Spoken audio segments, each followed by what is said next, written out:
Hey friends, welcome back to the channel. I'm Angel and this is my week 26 update on my Mounjaro Tirzepatide journey.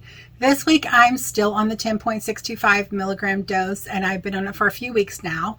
In today's video, I'm sharing all the real-time updates. My weight, my blood sugar, body comp changes, side effects, hello belching, and even a major non-scale victory that I'm celebrating. So let's dive in.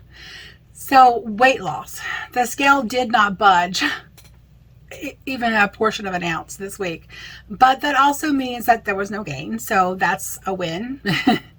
The body comp in inches, my RunSTAR Smart Scale, which is linked below in the description, gave me a lot to think about. My body score dropped slightly from 89 to 88. Visceral fat held steady at 13. Basal metabolic rate dipped like 11 calories, which honestly isn't a big deal. Some water retention is possibly at play. My body fat went up a smidge. Water and muscle down just a hair. Like inches are basically unchanged. My body inches that I measure every month. I was bloated during measuring, so that may have skewed things, and I'm wondering if that may have also played a role in the body composition from the RunSTAR, because they don't have any metric to measure how much gas is in your body, and gas does have weight. So you know, I'm sure that played a role. I'm just not sure how it affected it. Blood sugar this week was a little worse than last week. For my fasting blood glucose,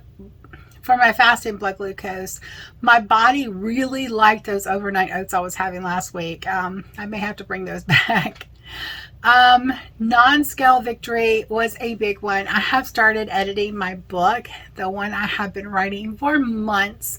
I'm in the final polishing stage before publication, and I am so excited. I'm so excited.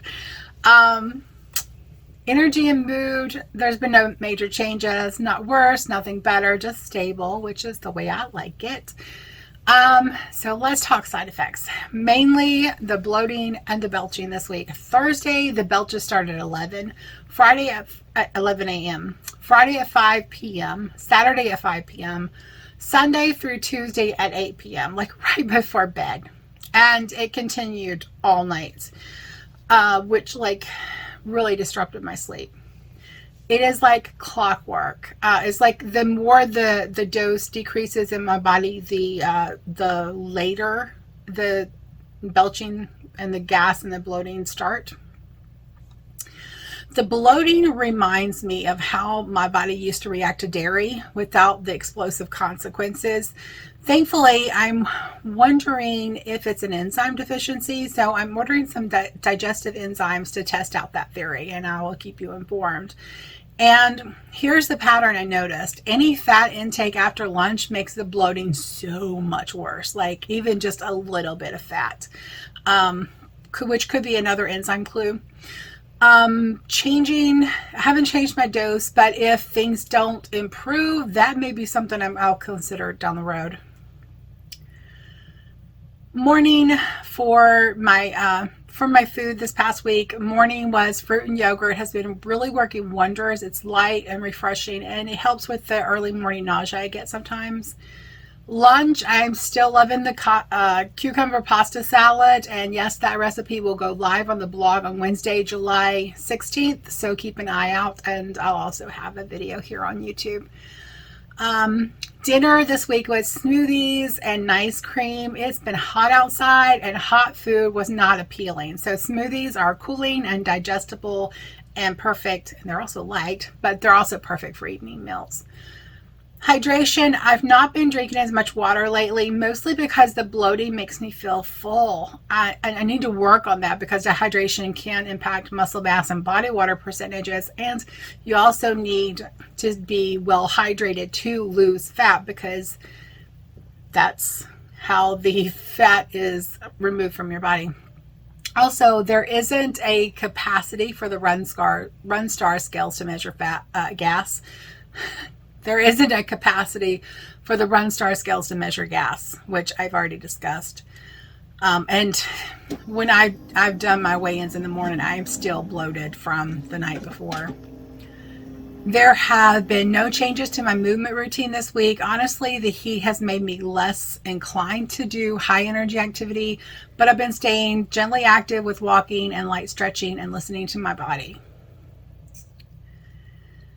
This week has felt a little, not worse, but definitely not a wow week either. But here's the deal. Not every week on this journey is about massive change. Sometimes it's about consistency and observation. I'm collecting data and tracking patterns and adjusting slowly. And I really recommend that for you guys too, especially if you hit a stall.